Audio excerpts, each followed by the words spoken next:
This is The Future of Water, where we talk about all the ways which companies, utilities, and people are addressing the challenges and opportunities in water. Howdy, everyone. It's Reese Tisdale here. Today, we're going to talk about drought, the West, and some of Bluefield's perspectives on what we are seeing in the market. Yes, it'll be quick and dirty because, admittedly, our team of water experts is incredibly busy, at least so they tell me as we head into the meat of the summer. From polishing off some market insights on telecoms and water to water reuse for municipal and industrial markets and clients to forecasting hardware and equipment in Europe and Asia. Bluefield, as I would say, is on fire. So, with that being said, let's get into it. But a couple things I'd like to bring up with you.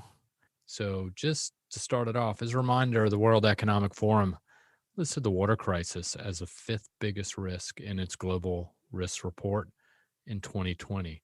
It's been in the top five for 9-10 years running, but this is only behind climate action failure, 2, weapons of mass destruction, 3, biodiversity loss, and 4, extreme weather. And that would make 5 being water crisis, but all but 1 have a direct link to water. So if you are a friend or interested in helping organizations, utilities, companies, and industry stakeholders address strategic opportunities in water, Bluefield Research, yes, this Bluefield Research is actively seeking thought leaders for a range of new positions. We need help. We're busy. So now is the time to take advantage of it. You can always go to our website, bluefieldresearch.com, to learn more about it if you go to the About Us page. It's pretty straightforward, and there will be some job postings there. Secondly, if you haven't already done so, Bluefield's weekly newsletter, Waterline, has been a huge success since we launched it a year ago. Every Wednesday, our team puts out some of the most interesting, impactful news headlines for you to read. You also receive updates, perspectives, and infographics put together by our team that at least we as a group think are interesting. No, it's not all about us. We're trying to provide a range of views on water, wastewater, stormwater, and how it's changing over time to identify those key trends that might be of interest to you. So once again, go to bluefieldresearch.com. You can always register and sign up for Waterline newsletter. It's a good one. So everybody seems to like it. So I encourage you to do so. All right. Well, let's get to the matter at hand. Drought in the Western U.S. It's not just California this time, but the Golden State is getting most of the news. In fact, I began the day actually this morning, and this is the reason I'm talking about it. It's because I started the day by reading an article in the New York Times, courtesy of my thoughtful mother-in-law, who sent it my way to read an opinion article. Can California start taking drought seriously? ?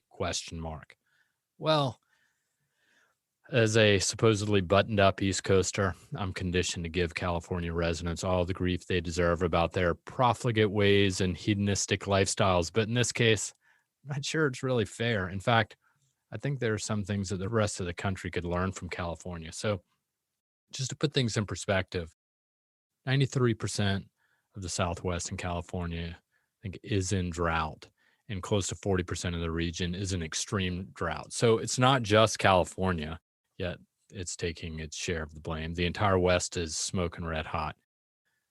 California's Governor Newsom has declared a drought emergency in 41 of the 58 counties in the state.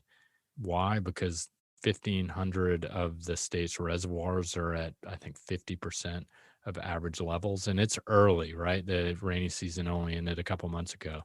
The state's previous drought lasted roughly 7 years, from December 2011 to March 2019. At least that's what I was reading. So, and I knew that, but not exactly.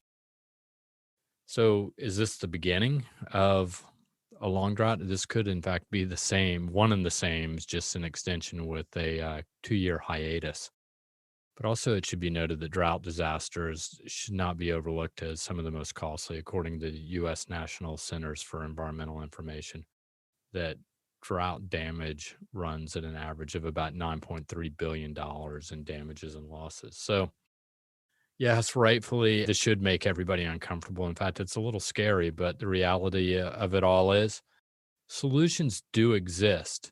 And this is apart from rebuilding the electric power generation fleet to renewables and switching all automobiles to electric vehicles. Yeah, that's something to address carbon emissions and climate change as a whole, but that's going to take a long time. We'll see what happens with the infrastructure package in Congress, but that's still in play. But this really is in conjunction with the rest of the world, too. So it's going to happen everywhere so we can assuage the climate demons. But as for water, how do we address the real concerns? Well, like I said, technology and solutions exist. And guess what? There's enough water. There really is, as long as people, companies, and organizations quit pouring it down the drain. So, a couple points I'd like to point out when I think about the Western US. California's previous drought, like I said, lasted for almost 7 years, 7 years of misery. What came out of it were a couple things. Well, during this time, Bluefield, we started looking at water reuse, I think in 2013, 2014, more closely, looking at projects. And so let me go through some details. The water reuse pipeline in the US scaled to more than 630 municipal projects alone, right? That's where we stand. That was our last update to our project database. Of these, almost half of them are in California just by looking at the project numbers. Bluefield's last forecast shows that about 67% of the $36 billion forecasted to be spent on water reuse will be in California. This is municipal reuse, not just for direct potable and indirect potable reuse, but it's also for irrigation. And it's not really industrial either. As for water sources, I think, quite honestly, look no further than the Pacific Ocean. I get it. Servers don't like desalination, but spending decades to develop a desal plant like Carlsbad, which is now operating, or Huntington Beach, which is still in process. I think it just received some go aheads to next stages, if I read it correctly a couple weeks or months ago. But the reality of it is more expensive. It's the most expensive water out there. But you know what?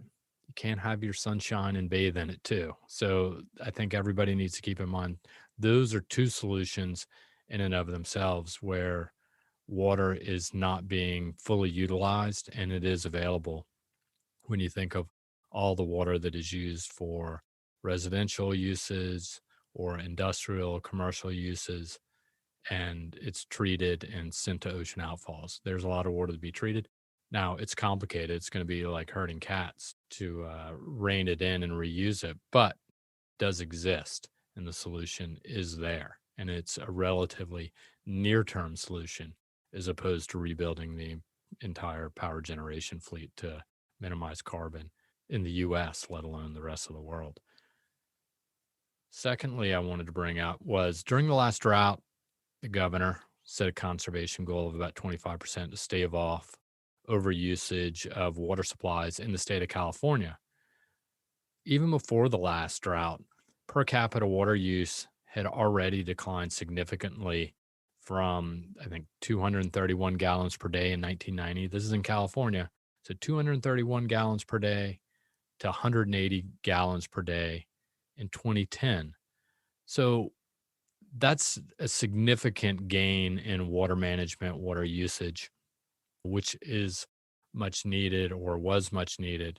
And it was done through pricing incentives and mandatory installation of water conservation solutions and technologies. But also by 2015, per capita use fell even further to about 146 gallons per day because of these conservation targets. Conservation targets, they can work. They obviously are working and have been demonstrated to do so in California. Now, there's a bigger issue to this. It doesn't necessarily help utilities, but I think, a big chunk of these improvements or gains were really made through landscape watering or improved landscape watering, which make up only about half of urban water usage. But the other issue is urban water usage or residential use only makes up about 10% of the equation. There's a big chunk out there, both in other areas like agriculture, which makes up 40 to 50%, in the state of California where gains could be made. And, the other thing to come out of that last drought was in 2014, the state also passed the Groundwater Management Act, which was legislation requiring the monitoring of groundwater basins and also just developing plans to protect or stay on top of the groundwater levels and availability. Well, not a whole lot seems to have happened to that. I remember at Bluefield in the early days, we were helping clients try to understand that because they were coming to us to identify what the opportunity still is for real-time digital monitoring of groundwater levels. That opportunity exists. Maybe this is the spur that kicks that horse along and generates even more activity because it can't just all be written down on a legal pad.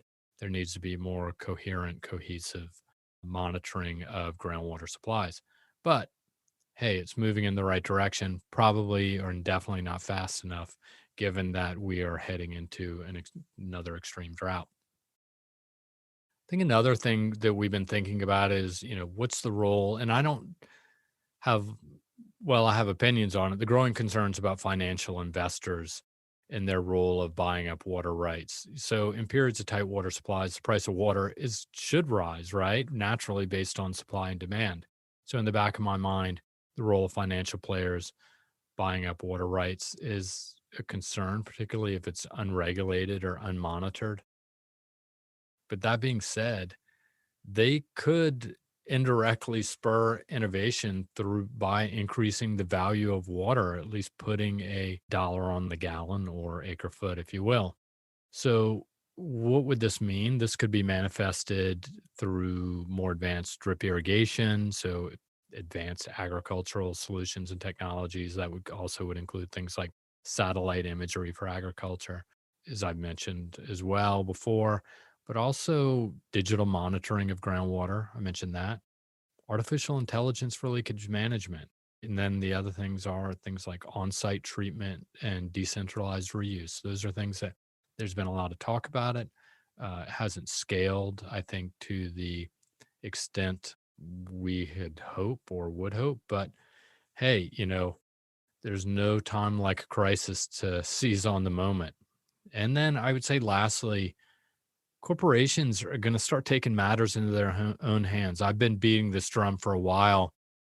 So, whether it be municipalities or regional, local entities have, obviously their water supplies are a concern, but also their rates are a concern. So, whether it be a data center owner in the state of Washington to a semiconductor fab in Arizona, the bottom line risk to them is real and they are where they are. And this opportunity being their want to better manage their water supplies, but also their processed water and their discharges and do so more efficiently.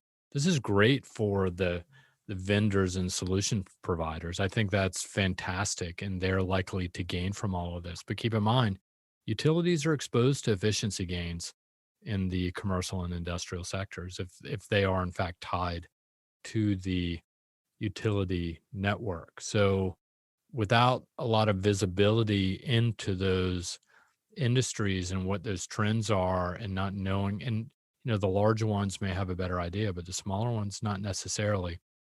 So as facility, and I'd say this is probably even more pointed towards existing facilities that upgrade their water management systems on site. So, they're already drawing from the municipal water supply and discharging to it. If they get more efficient, then hey, their water rates are ultimately going to go down and the revenues therefore for the utilities are going to go down. So those are a couple things that I think we can learn from California. We've seen things happening in California. This is not good. But I think the last point is this shouldn't be a surprise. Everybody, if you look at the news, whether it be the New York Times or the Wall Street Journal, USA Today, Washington Post, to any trade organization newsletter, everybody's panicking about California. Well, they should be panicking about California, but they should have been panicking about in 2014 because I think everybody said this isn't the last drought that's going to come.